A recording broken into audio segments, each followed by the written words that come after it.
भारतीय cricket team के लिए 8 जून बहुत ही खास माना जाता है, क्योंकि 1999 में जब भारतीय जाबाज सिपाही LOC कारगिल युद्ध के दौरान देश की रक्षा के लिए अपनी जान दांव पर लगाकर जीतोड़ संघर्ष कर रहे थे, ठीक उसी समय हजारों मील दूर इंग्लैंड के मैनचेस्टर क्रिकेट ग्राउंड पर अपने चिर प्रतिद्वंद्वी पाकिस्तान के खिलाफ एक मैच खेल रही थी। क्रिकेट इतिहास में जब भी भारत और पाकिस्तान का मुकाबला होता है, हमेशा से ही रोमांच अपने साथ लेकर आता है, और मुकाबला जब ICC क्रिकेट वर्ल्ड कप जैसे स्टेज पर खेला जा रहा हो, तो इसके मायने बदल जाते हैं। दोनों टीमों के बीच का मुकाबला वर्ल्ड कप के मैच का किसी भी सीरीज के मैच से बढ़कर होता है।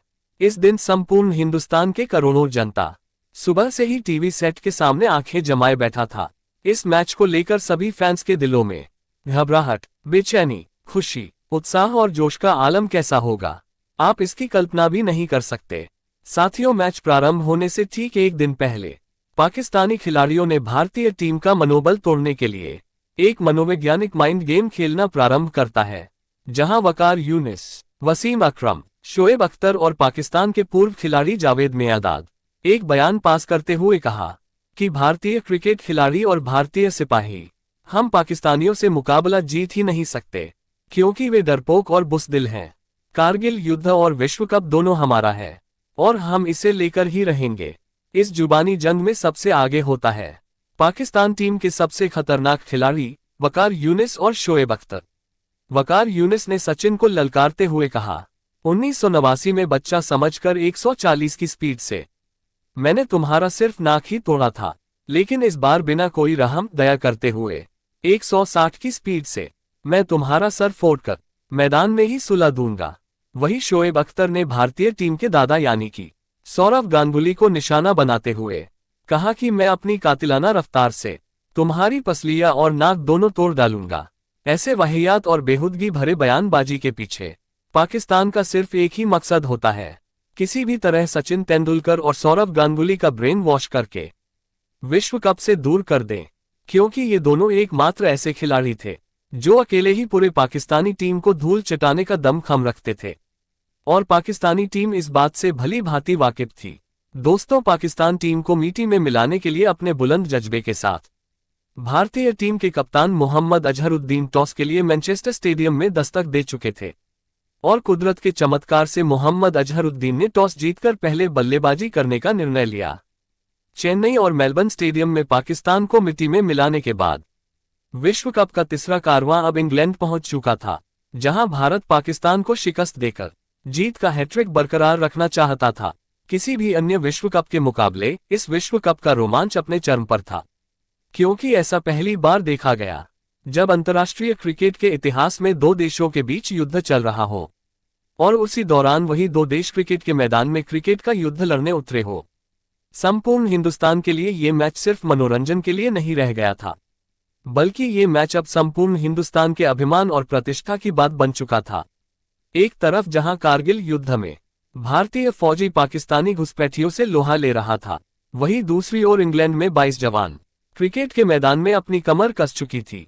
पूरे जोश और उमंग के साथ मैनचेस्टर स्टेडियम के बाहर करोड़ों की तादाद में लोग इकट्ठे हो चुके थे। सदाबहार इस ऐतिहासिक मैच को देखने के लिए क्रिकेट दीवाने बेसब्री से इंतजार कर रहे थे। फैंस में पाकिस्तानी समर्थक सबसे ज्यादा दिखाई दे रहा था। टॉस के बाद जब ये खबर आई कि तबीयत खराब होने के कारण सौरव गांगुली ये मैच नहीं खेल रहे हैं, तब पाकिस्तानी मीडिया में इस बात की झूठी अफवाह फैलाई गई कि शोएब अख्तर और वसीम अकरम के जानलेवा तेज गेंदबाजी के डर से भारतीय टीम के दादा यानी सौरव गांगुली ने प्लेइंग 11 से अपना नाम वापस ले लिया। अब क्रिकेट के भगवान सचिन तेंदुलकर के साथ नवयुवक सदगोप रमेश पारी का आगाज करने मैदान में दस्तक दे चुके थे। स्विंग के बादशाह वसीम अकरम ने पहले ओवर में सिर्फ 3 रन ही खर्च किए। हालांकि इसी ओवर में 2 रन लेने के साथ ही सचिन तेंदुलकर वर्ल्ड कप जैसे बड़े स्टेज के टूर्नामेंट में 1000 रन बनाने वाले दुनिया के तीसरे खिलाड़ी बने। एक तो मैनचेस्टर का धीमा पिच, दूसरा पाकिस्तानी गेंदबाजों का बॉल हवा में लहराना, जिसने इंडियन बल्लेबाजों को बांध के रखा हुआ था। लेकिन विकेट की तलाश में शोएब अख्तर और वसीम अकरम अपने कातिलाना बाउंसर से लगातार इंडियन बल्लेबाजों पर तीखा प्रहार किए जा रहे थे। सचिन तेंदुलकर का विकेट लेना उस दौर में अपने आप में बहुत बड़ी बात होती थी, क्योंकि सचिन का आउट हो जाना मतलब विरोधी टीम के लिए जीत लगभग पक्की हो जाती थी। सचिन तेंदुलकर ने किसी तरह तीखे बाउंसर को झेल लिया था, लेकिन 12वें ओवर में सदगोप रमेश के रूप में भारतीय टीम को पहला झटका लगा। अब्दुल रज्जाक ने उन्हें 20 रन पर क्लीन बोल्ड कर दिया। अब भारत के सबसे भरोसेमंद कहे जाने वाले दीवार राहुल द्रविड़ मैदान में पहुंच चुके थे, जो इस टूर्नामेंट में सबसे ज्यादा रन बनाने वाले खिलाड़ियों की सूची में शामिल था। और राहुल द्रविड़ एक प्लान के मुताबिक पाकिस्तानी पेस बैटरी के खिलाफ क्रीज में उतरे थे। उनके मुताबिक टीम का रन बने या ना बने, लेकिन पाकिस्तानियों को किसी भी हाल में विकेट नहीं देना है। धीमी खेल रहे पिच पर सचिन से रन नहीं बन पा रहा था, जिसका दबाव सचिन के चेहरे पर साफ नजर आ रहा था। इस दबाव का फायदा अजहर मसूद ने उठाया, क्योंकि 21वें ओवर में अजहर मसूद ने सचिन को सकलैन मुश्ताक से कैच आउट करा। भारतीय टीम को सबसे बड़ा झटका दे दिया। सचिन ने 5 चौके की मदद से 60 गेंद में 45 रनों का योगदान दिया।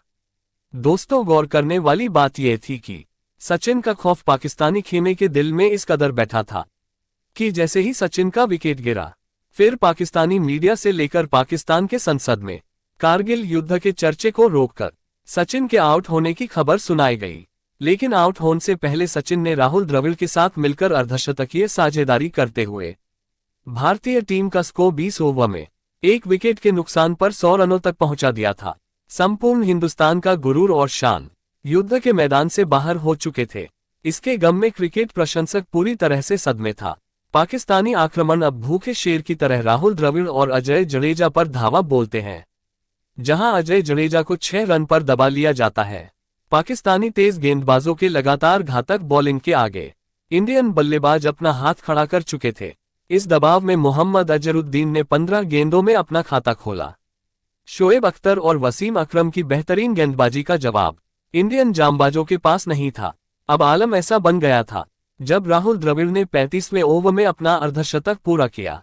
उस वक्त कप्तान मोहम्मद अजहरुद्दीन 10 रन बनाकर खेल रहे थे, लेकिन मोहम्मद अजहरुद्दीन ने भी अपना धैर्य को बरकरार रखा और आखिरकार उन्होंने भी कछुए की चाल से अपना हाफ सेंचुरी पूरा किया। आखिरी ओवर में राहुल द्रविड़ और मोहम्मद अजहरुद्दीन ने मैदान के चारों तरफ बड़े बड़े शॉट जरूर लगाए, लेकिन भारतीय टीम को एक विशाल स्कोर तक नहीं ले जा सके और निर्धारित 50 ओवर में 6 विकेट खोकर भारतीय टीम 227 रन ही बना सकी। भारतीय टीम के लिए राहुल द्रविड़ 61, मोहम्मद अजहरुद्दीन 59 और सचिन तेंदुलकर ने 45 रनों का योगदान दिया। जवाबी कार्रवाई में पाकिस्तान टीम के लिए 228 के टारगेट को भेदने का मंसूबा लिए शाहिद अफरीदी और सईद अनवर मैदान में अपना कमर कस चुके थे और वेंकटेश प्रसाद के खिलाफ सईद अनवर ने पहली और दूसरी गेंद पर 2 सुंदर चौके लगाकर पाकिस्तान टीम को शानदार शुरुआत दिलाए, जिसे देख संपूर्ण हिंदुस्तान को पूरा यकीन हो चुका था कि पाकिस्तान ये मुकाबला बहुत ही आसानी से जीत जाएगा। लेकिन इसके बाद मैच में कुछ ऐसा हुआ जिसकी उम्मीद पाकिस्तान टीम ने कभी ख्वाब में भी नहीं किया होगा। इंडियन गेंदबाजों ने कमाल का परफॉर्मेंस पेश किया और 6 रन पर खेल रहे आतिशी बल्लेबाज शाहिद अफरीदी को तीसरे ओवर में वेंकटेश प्रसाद ने अनिल कुंबले से कैच आउट करा, भारत को पहली सफलता दिलाए। इसके बाद इजाज अहमद ने एक खूबसूरत चौके से अपना खाता खोला और सईद अनवर के साथ मिलकर पाकिस्तान टीम को 5 ओवर में 40 रनों तक पहुंचा दिया। लेकिन इसके बाद भारतीय गेंदबाजों ने पाकिस्तान टीम को सर उठाने का मौका नहीं दिया और जवागल श्रीनाथ ने इजाज अहमद को 11 रन पर पवेलियन का रास्ता दिखा दिया। पाकिस्तान टीम अब दबाव में आ चुका था, जिसका असर बहुत जल्दी ही देखने को मिला, क्योंकि आशीष मोहंती और जवागल श्रीनाथ ने 11वां और 12वां over back to back 2 maiden over डाल दिया।